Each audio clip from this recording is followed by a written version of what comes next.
What's the biggest mistake you're making with your worship band's rehearsals, and should you rehearse on Sundays or during the week? I'm going to answer both of those questions and more in today's tutorial, so let's dive in.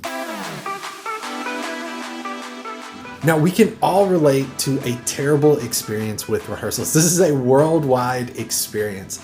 Whether you have a rehearsal that just seems to run on and on and on, or you have more songs to rehearse than you have time to rehearse, we've all been in scenarios that rehearsal where it could just be a little bit better. Today, I'm going to share some tips and tricks that I've shared with worship leaders all across the globe that will help you improve your rehearsal. These are going to help you instantly improve your rehearsal. In particular, I want to share the number one mistake that I see worship leaders all across the globe make, and we're going to solve it today in today's tutorial. Now, if you haven't yet, make sure you subscribe to the channel. I post a brand new tutorial every single day at 10 a.m. Central, and Wednesdays are all for worship leaders. So if you're a worship leader, you're in the right place, and today I want to help you improve your worship rehearsals. Now, what's the number one mistake that I see worship leaders make when it comes to rehearsals? And it comes down to this. You need to define the difference between rehearsal and practice. It's all about the words you use and what those words mean. Now, I see us make this mistake all the time. I've made this mistake before where we use these words interchangeably. Hey guys, I'll see you at practice tonight, 7 p.m. Make sure you don't miss rehearsal. But it's really important that we understand the difference between these two. And the difference between these two are worlds apart. Here's what I've been teaching for years at worship conferences. Number one, practice is personal. Practice is not something you do together. Practice is something you do alone. Practice is a personal thing. Practice is when we learn the part. We listen to the song, we learn our individual part, we learn the structure of our song. Rehearsal is when we come together. Rehearsal is a corporate thing. It's a together thing. Think about an orchestra. What would happen if every single member of the orchestra showed up, they didn't know their parts, and the conductor said, okay, let's learn the violin part. Here we go, violins, here's your part. Okay, cellos, let's learn the cello part. Cellos, here's your part. It would be a disaster. It would run on forever and ever and ever. That is one of the number one causes for rehearsals running on and on. It's the fact that people try to make rehearsal a practice. Practice is personal. You need to make sure that your team is practicing, learning their parts at home so that they can then come together and rehearse together. That's when you bring all the parts together. As a guitar player, during practice, I learn the guitar part. I learn the structure of the song. During rehearsal, we bring those together. I play along with the other guitar player, and that gives me an opportunity to go, okay, is this part working? Do we need to change this part? Should I play this part of the lead? You play that part of the lead. We figure those things out in rehearsal. Practice is a personal thing. I promise you, if you can clarify this with your team, then no longer will be those times where you go, okay, guys, let's get started. Let's listen to this song. You put your phone up to your mic, raise your hand. No one's looking. Raise your hand if you've ever done that. You've shown up to rehearsal yourself unprepared. You put your phone up to the mic and press play so that you can learn the song and everyone else can learn the song. It's awful. We got to stop doing that. We have to clarify the difference between practice and rehearsal. Now, here's another tip that's really, really going to help. Now, we've clarified the difference between practice and rehearsal. We need to make sure we give our team the proper tools to practice with. Here's what I mean by that. Consider subscribing to Rehearsal Mix from Multitracks. It's a great utility that's going to give you access to the original stems. For me as a guitar player, I can solo out the original guitar part and learn that step by step and learn every lick, every note, so that then I can come into rehearsal and be prepared. Maybe your team needs a little more help than that. Maybe they need some tutorials, some videos to actually see it. Consider subscribing to Worship Artistry. They're a great, incredible resource that has a lot of tools that will help your team learn how the part, so that, again, you can come in and have a better rehearsal. Another tool, I'm sure you have this. If you're a worship leader, if you know what YouTube is, then you've got to know what Planning Center is. But if you haven't yet, you have got to subscribe to Planning Center. I don't care what other tools exist. I don't care what other things you think you can do. Sure, yeah, you could have a Google Doc and post that in there and think you're saving your church money, but you are wasting time, which is wasting money. Subscribe to Planning Center. Give your team better tools for practice. Subscribe to Rehearsal Mix. Subscribe to Worship Artistry, and please, please, for the love of everything, for the sake of your team, for your church, your congregation, subscribe to Planning Center, because that's going to give your team the resources, the info that they need to be prepared for practice, to learn their parts in practice. And them getting better at practice and them learning their parts better is going to improve your rehearsal. Now, number 3, give them the proper tools for rehearsal. And you're going, well, you've lost your mind. We just talked about this. No, we didn't. Because remember, 2 different things, practice and rehearsal. Here's what I'm talking about. I wrote down a couple notes. I want to make sure I get these right for you. This is pet peeve of all pet peeves for me. Got a new arrangement? You're doing a new arrangement of a song? Edit the arrangement. Take the original MP3, drop it into Ableton Live. Don't have Ableton Live, use Audacity. Don't have Audacity, use Reaper. Don't have Reaper, use GarageBand on your phone, whatever it is. Take the original MP3 and edit down the arrangement to match it. Don't post a MP3 and say we're going to do a brand new arrangement and have no correlation between that and what you're doing. Give your team the proper tools to practice with. We talked about that. Give your team the proper tools for rehearsal. One of those is make sure you've got the arrangements right. Even if you can't do that, even if that's too much, you don't have the tools or resources to do that, at least give us notes. Bare minimum, give us detailed notes. Here's our song structure. Here's what's different on the arrangement. Hey, in the course of this, we started on a 6. We're going to start on a 1. We're going to double the bridge. We're going to only do the bridge 4 times. They do it 8 times. Whatever it is, give us some details there. If you're using Rehearsal Mix, edit the arrangement on multi-tracks. Edit your arrangement so it shows up in Rehearsal Mix. Again, post edit notes if you have to.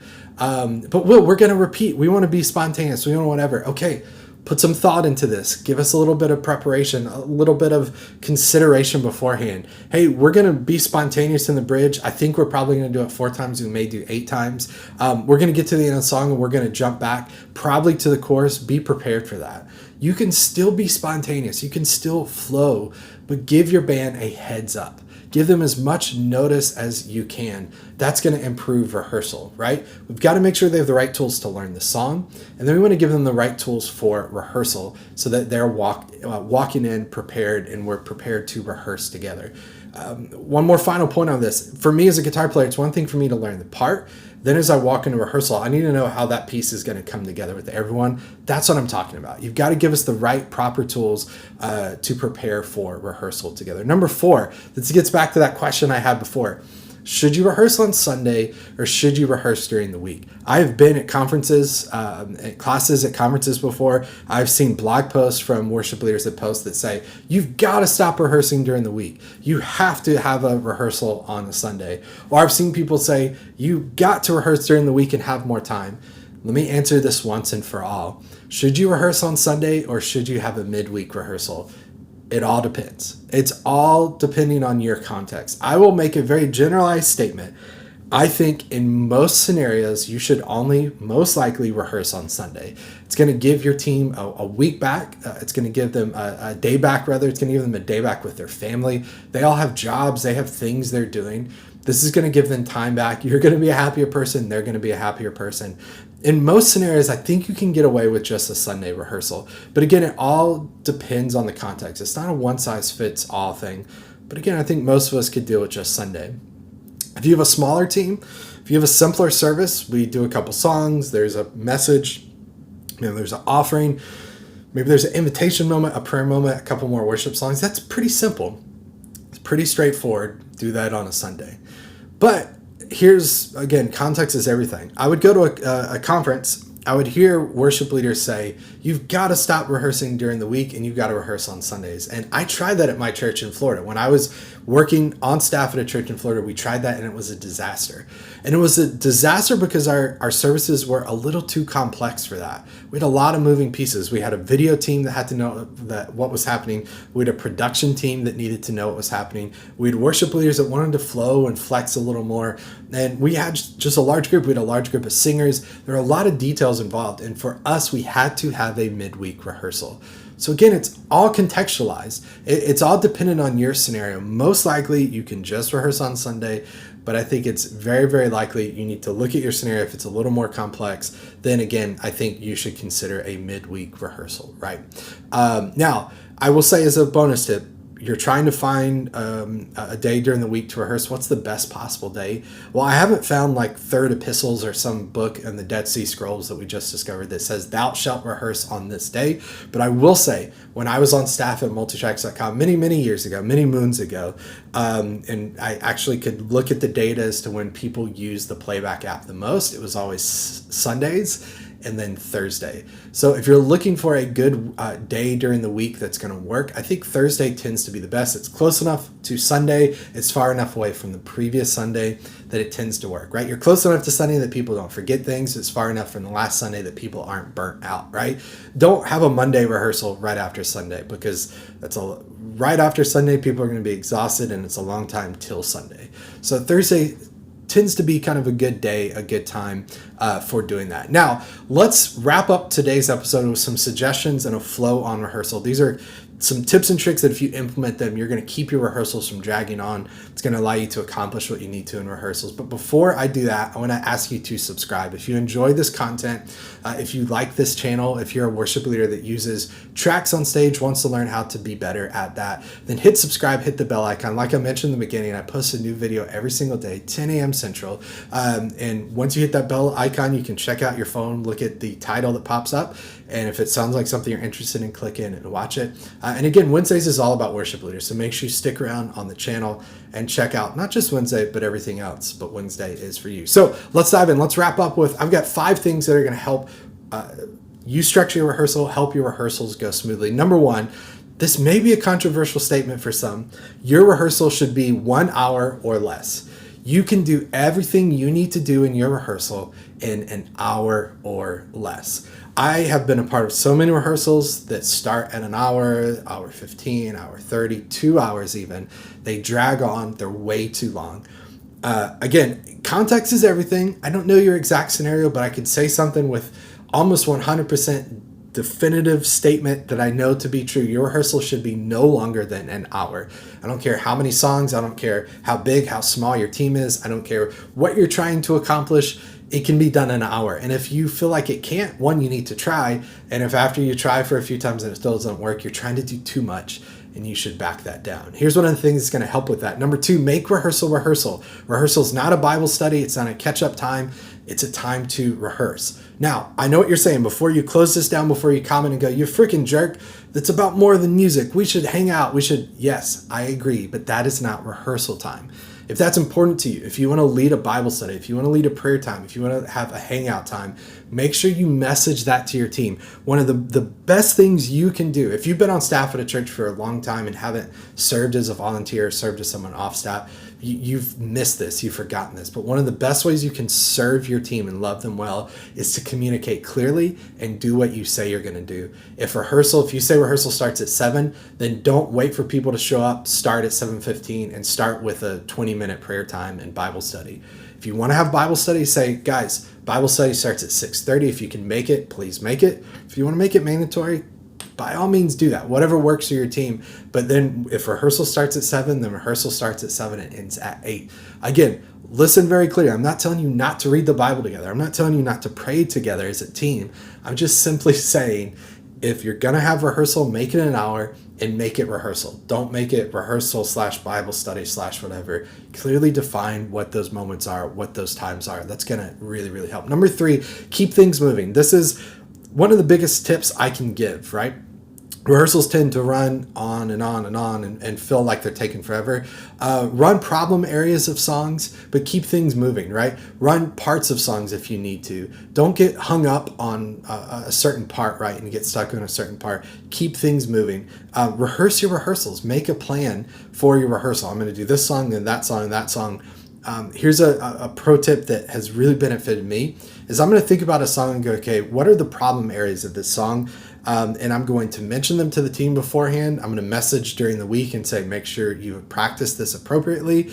And then when we show up for rehearsal, I'm going to make sure we spend plenty of time on that. But keep things moving. Okay. Number 4, this is going to sound contradictory to what I just said there. Don't move on till you get it right.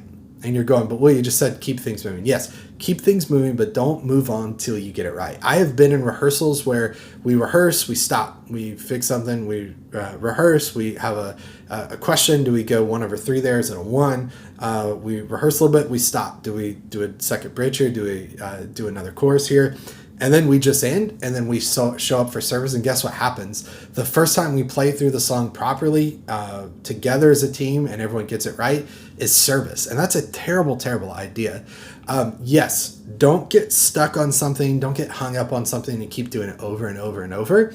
But don't move on till you get it right. Make sure you've played through the song together, done it properly. There's some points here, some tips that may help though.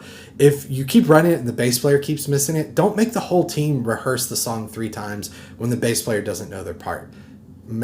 Tell them afterwards, tell them in the moment, whatever works best for you and your leadership style, but call them out and go, listen, something's going on here. You don't know your part. I want you to work on that. The rest of the team sounds good. We're great.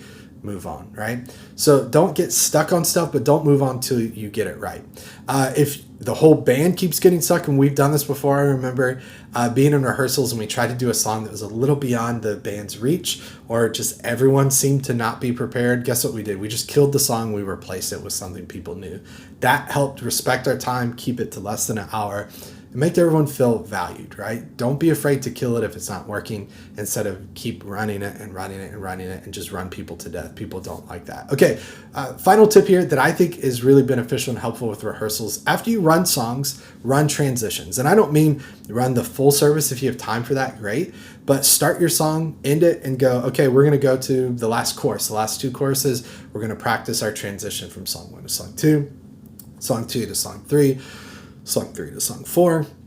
We're going to talk about when we come up after the pastor speaks, what we're going to do there. We're going to rehearse transitions so that Sunday when we show up, or again, let's say you're rehearsing on Sunday, so that before we step on stage and do the whole service, we've actually rehearsed our transitions as well too, not just songs, but transitions. And this is a controversial statement, I know, for worship leaders, but a transition is not simply a song and a drone pad and a song.